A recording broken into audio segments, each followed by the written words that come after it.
Good morning and welcome. Oh, people are coming in. Welcome to Scripting Fridays.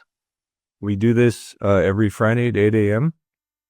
And this Friday is going to be a little bit different. This one's going to be more conversational because it's about conversations. I usually have a slide deck, but today we're just going to talk. So Mike and I, if you guys are comfortable unmuting or even turning on your cameras, this will be appreciated. Otherwise, I will explain today's topic, which is how to remain top of mind with your sphere. Now, we did a video or training on this a couple weeks ago about kind of the macro view of how to do this. But last week in our conversation, somebody had asked for a deeper dive on the actual communication methodology that we use. So that's what we're going to talk about today. And really step one for any top of mind efforts is to have a CRM and plug into it. Get your folks in there. And then what I always do is I classify them. So I was a Brian Buffini coach. And so I've always kind of followed his methodology, which is classify your sphere as A, B, and C. And if you think about it, there's also D, but that stands for delete. So what are those classifications? Well, A's are people that have referred you already. So an A plus would be somebody that's referred you multiple times. And that's the mission, right? You want out of your sphere to have an army of people that are championing for you. I have a client that I've only helped her buy and sell a couple times, but she stands on tables at Christmas parties and preaches about how people should use me. That's the avatar for what you want to generate. Now, is that going to be common? Not at all. And she's a little bit of a kook, but that's kind of what can happen if you're consistent and you demonstrate character and competence in every interaction. So A's are people that have referred. B's are people that would refer if shown how.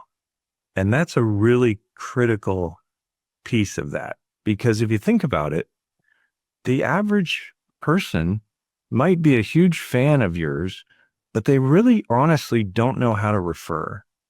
And the evidence that I have of that is, think about how many times you've been talking to somebody, a friend or even a relative, where they've said, give me a stack of your cards. Have either of you ever had that? I'm going to assume so, right? We all have, if you're in sales. Well, that's appreciated, but it's proof positive that they don't know how to refer, because a card handed out by your relative or friend to a third party will rarely result in a phone call to you. Buffini actually talks about the 5 miracles, and it's been a while, so I may not get them all, but it's like, it has to be a miracle that the person thinks of the fact that they got that card when the need arises. Then the second miracle is they got to find it. And then the third miracle is they actually pick up the phone, and so on. So it's appreciated, but it's not effective. What is effective, though, is when they ask you for that stack of cards, give them 2 or 3, but then explain to them and coach them on how to refer. And here's what I say. Hey, Mike, thank you. Here's some cards. I appreciate that. You know, what I've found over the years is the best way to connect me to somebody is for either you to give me their phone number if you're comfortable with that. And I always qualify that sentence by saying, and you know me, I'm not hyper aggressive, so I'll call them, but I'll be gentle. Or if you're less comfortable with that and would prefer, send an email or a text and CC both of us, and that will connect us.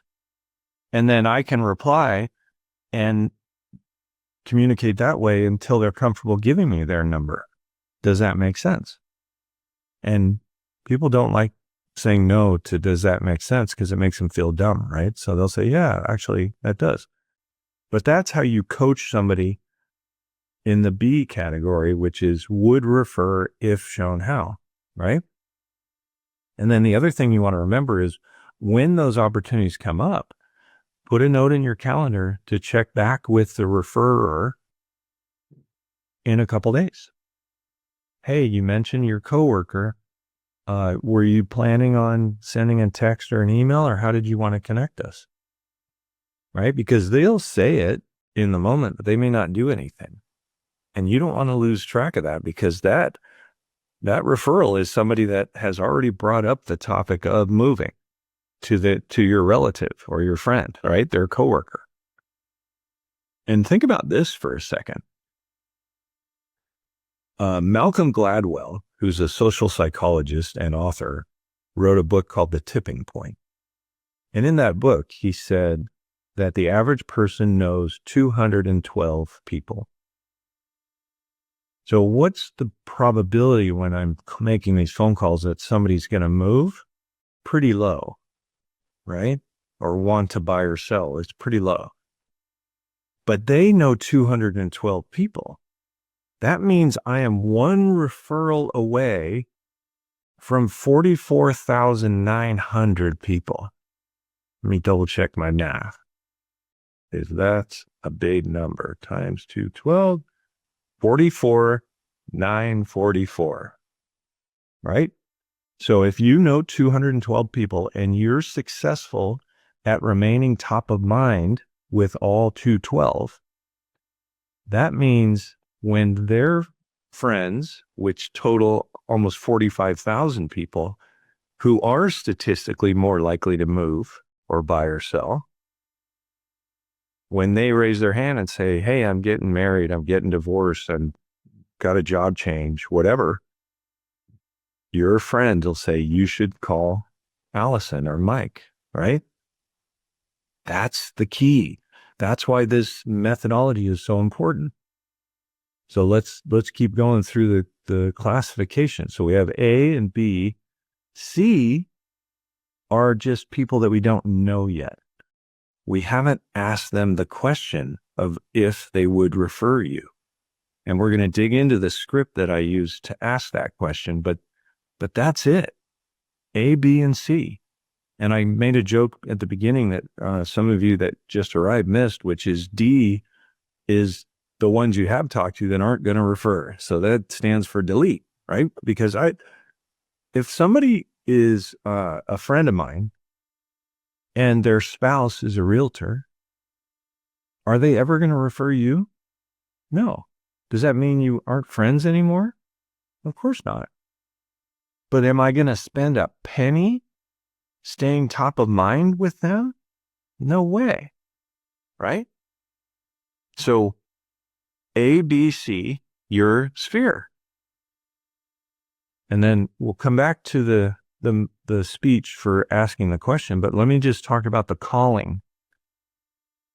A's, I call every month. B's, I call quarterly. And C's, I call right away. Because I want C's, remember, are somebody that I don't know yet if they'd refer. I want to know as quickly as I can whether they're moving up the scale or out altogether. So like when I coach new agents, we coach them through bringing this list of people together. We even have a document called Discovering Your Sphere, which is just a memory jogger. And it has like 150 questions like, who's your dentist? Where'd you get your last set of tires? If you needed $100, right away, who would you ask? It's just questions like that cause you to think, oh yeah, I haven't thought about that person in years. Because when I talk about 212, most people are like, there's no way I know 212. There probably is, actually, if you think back to grammar school, right? So the memory jogger or Discovering Your Sphere document will help you compile that list. If you haven't done that, The next point I want to make is what I make to new agents, which is make these phone calls as quickly as you can. Because if you have a list of, let's say it starts out at 100, what are the chances somewhere in that 100, a referral got handed out and might have gotten handed out before you made the phone call? So it got handed out to someone else, right? Allison said, money loves speed. That's right. Speed to lead, speed to referral, right? So approach this with urgency. I have a guy on my team. He was in a business flipping cars, basically. And so he had a database of like 600 people. How well does he know them all? Not real well, right?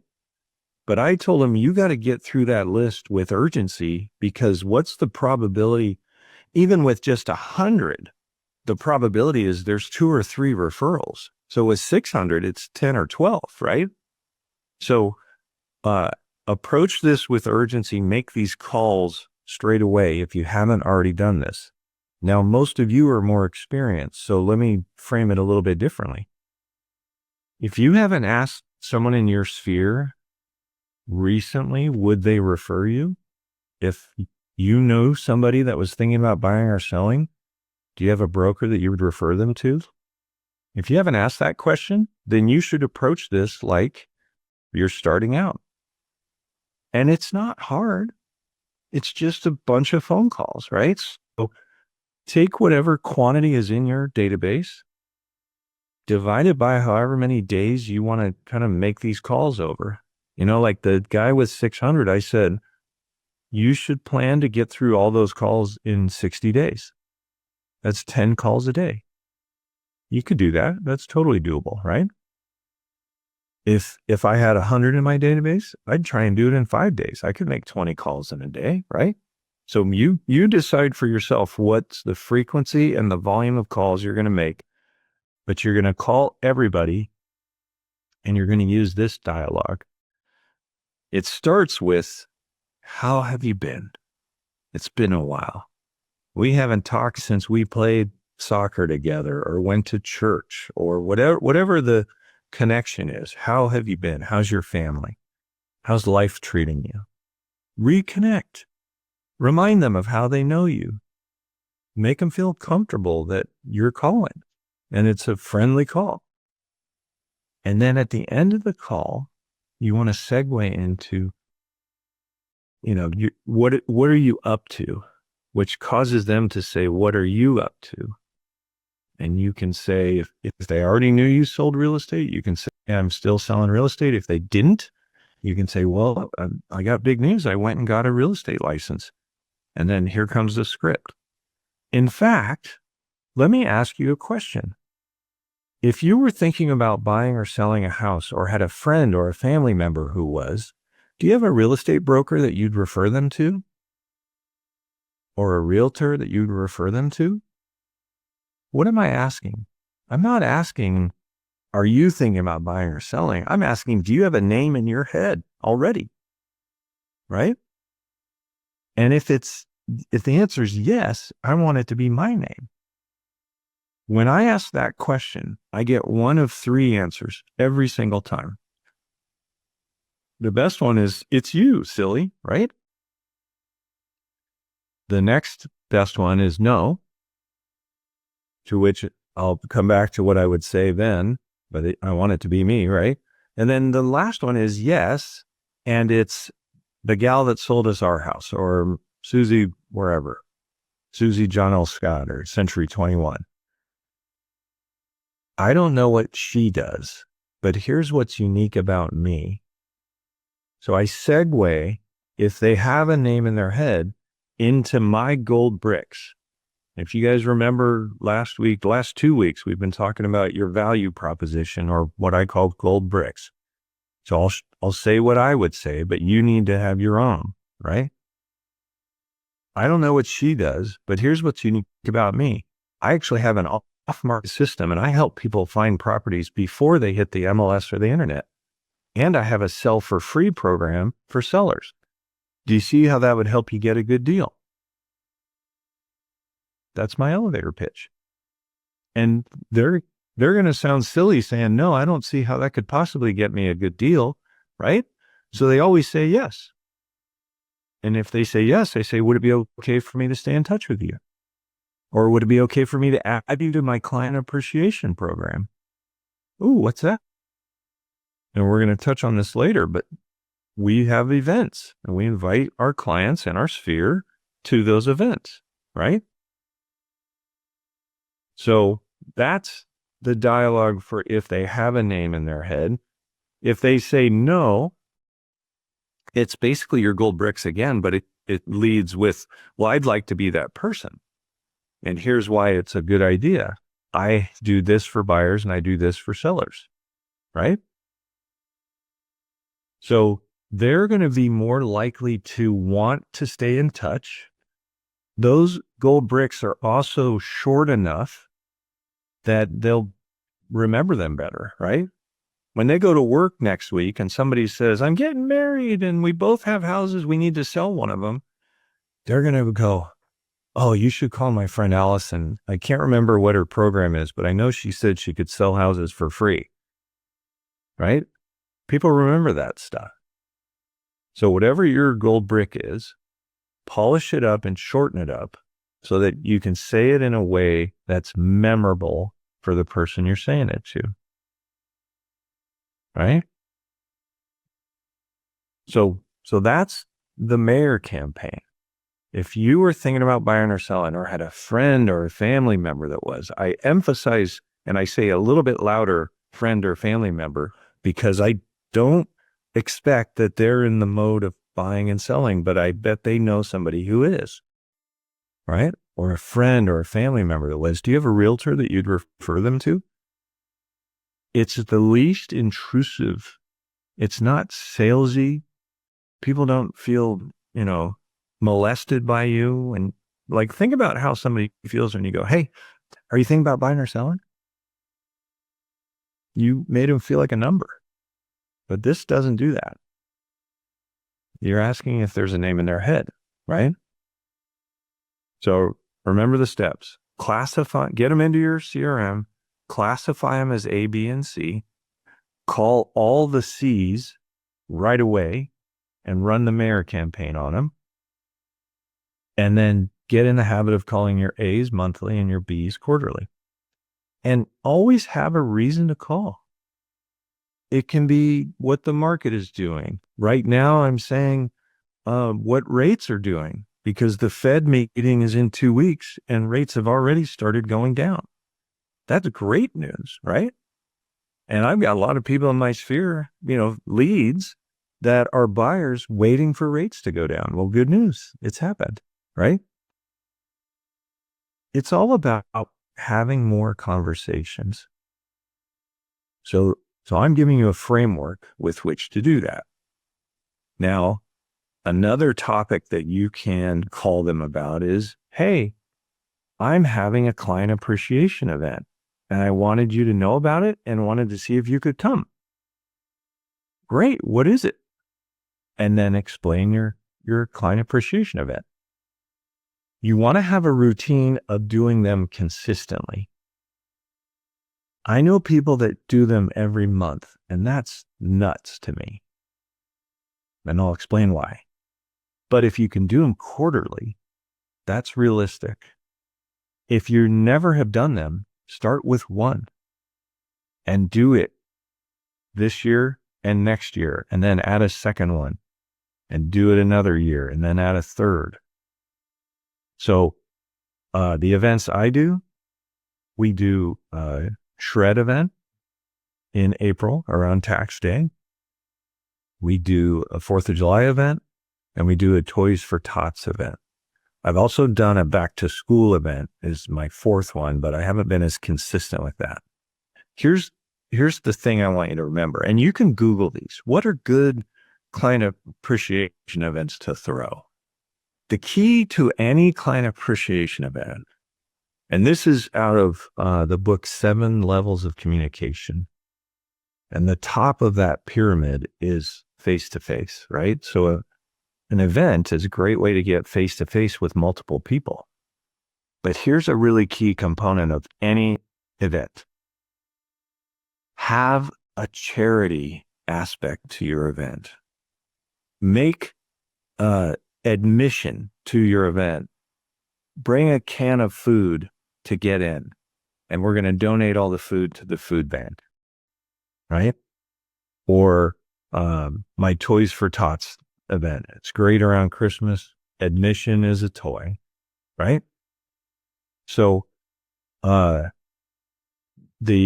back to school one, we do backpacks for kids, underprivileged kids, and we give them to HopeLink.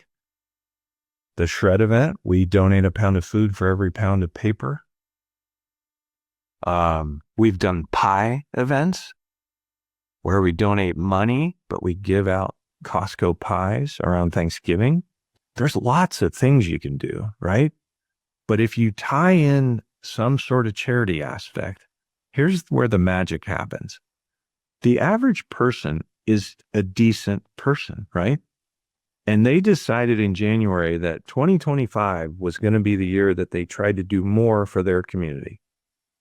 And then they get your invitation to your Toys for Tots event in early November and go, crap, I haven't done it yet. But here's a way for me to check that box. I'm going to Ed's event and I'm going to donate a toy, right? So you're providing them with a vehicle for them to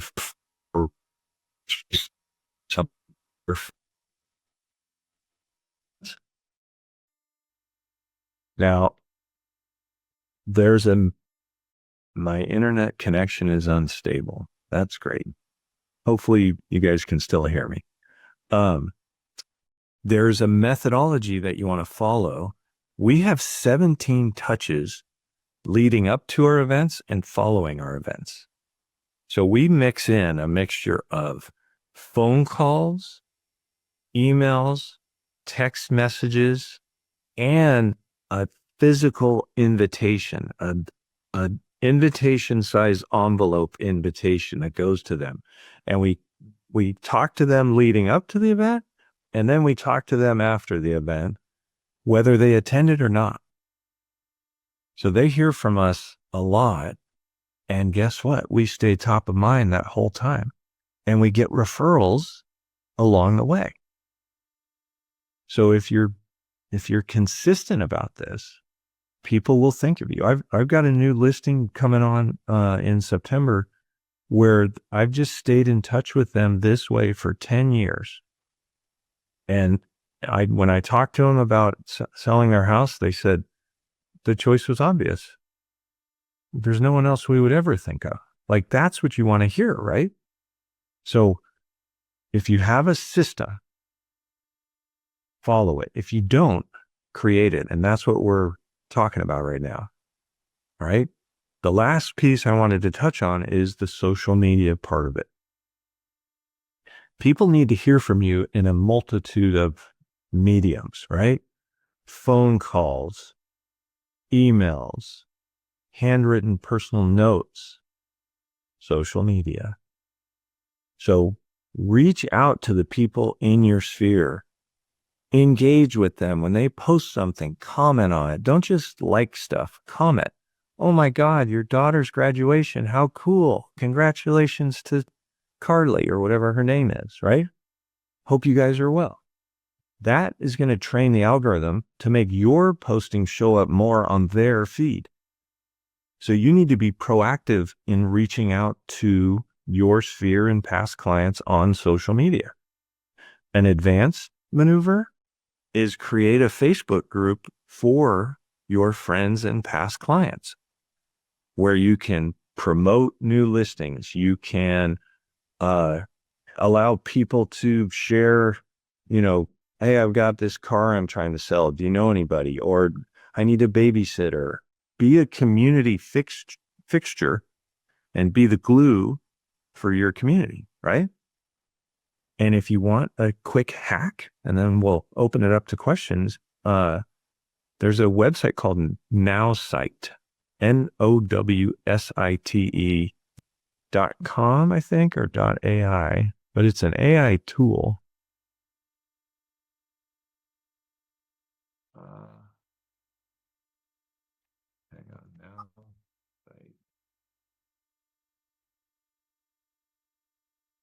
There it is.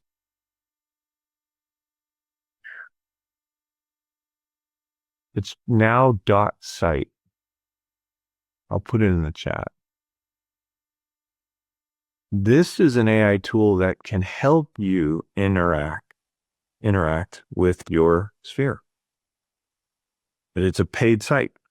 So if you lack creativity, you can use that as a hack, but it helps with the engagement that I was just referring to. So I think that's all I've got for you today. I always try and leave the last few minutes of the half hour for questions. So this is Scripting Friday. So if you've got a meeting coming up where you're not sure what to say and you want to know what I would say, let me know. If you don't think of it now, but you think of it later, you can go to whatwouldEdsay.com. It's a custom GPT I've created with all my scripts. So does anybody have a question this morning? And was this helpful? You guys are so quiet. These Zooms are boring. Thank you, Allison. I appreciate your interaction. All right. Well, we're going to wrap this up. We've got, Makita is just joining us. Anahi, let me answer your question. What do you do with a buyer that reaches out to you and already has an agent, but they don't want to work with their agent anymore? Great question. So what state are you in? I'm in Colorado. Colorado. Do you know what the rules are in Colorado for, like, do you have buyer brokerage agreements, I assume, right? Yeah. Has this person signed one with that agent? I did ask him that because I did tell him that I can get in trouble. But I did ask him if they signed like a exclusive right to buy with them. They said they didn't even know, so I guess they don't really like explain the contracts they signed to them.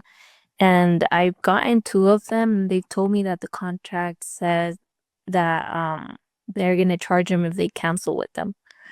But yeah. I don't think that's legal, actually, but maybe it is in Colorado. It's not legal in Washington, and it sounds like it's not legal in California. Yeah, they're supposed to be able to cancel unilaterally, I believe. Mm-hmm. Yeah, I haven't had anybody charging clients, but I had two recently, and I was like, that's easy. Like, you can send me your contract and I could verify if that's true, because the agent was like, oh, well, if you guys cancel with me, you guys have to pay me this amount, and it's for my brokerage or whatever. But I'm like, that sounds really weird. You did exactly what I would do, which is that doesn't sound correct, but send me your agreement and I'll look at it and I'll let you know if A, if it's true, and B, if it's legal. Mm-hmm. Yeah, I told them, I was like, you can cancel with them anytime. You do not have to stay with an agent that you're not liking. And I was gonna help them out, like they were supposed to like verify with them and just let them know that they wanted to cancel so they can come work with me, but they ended up like giving them another chance, I guess. So I was like, oh, okay, that's fine. So what I would do in those circumstances is, and this is true for any referral or any lead, is I'm pushing for a face-to-face meeting, because I know when I'm with you in the same room and I'm chatting with you, I'm going to be able to get you to like me. Like, we're all in sales, we're all charming, right? Like I'm way more effective. I actually have a video on my YouTube channel called The Communication Continuum. And the top of the continuum is face-to-face. So I'd say, well, that's really interesting. What I'd like to do, if you're open to it, is how about we get together just for 15 minutes, maybe 20, depending on how many questions you have. I can show you how I'm different, but I can also look at your agreement. Would you be open to that? And they'll go, yeah, because they're not sure what this agreement says. The agent's just telling them that, right? Yeah. And they're not going to ask the agent to interpret the contract, but they've got you who's in the industry and willing to interpret it for them for free, right? And then when you're with them, here's another really important piece of this is know what the name of the rule or the law is that requires the agreement. So like here in Washington, it's called Senate Bill 5191. And we cite it by name because it increases the credibility in the mind of the consumer that we're speaking with. They think, wow, this guy really knows what he's talking about, right? But if I just say there's some law, they're not going to be impressed with that. So know, for all of you in your state, know what the rule is, if it's an MLS rule, or the law is, if it's a state law, so that you can cite it by name and say, well, there's this new law. Here's what I say here in Washington, because it went into effect January of last year. I go, hey, have you been paying attention to the whole commission controversy and the NAR settlement and all that stuff? And they go, not really, or a little bit, or whatever. And I'll go, well, here's kind of the byproduct of it. In Washington State, they passed a law that went into effect last January called Senate Bill 5191. And what it says is I can't provide any brokerage services, and I make air quotes, without you first hiring me. So that's why this form is required. And my team knows that that could be a little disconcerting. So we actually give you a cancellation agreement up front so that you know you can also fire me at any time. And that makes it easier for them to feel good about signing it in the first place. And they go, oh, that's kind of cool. I've never heard of that, right?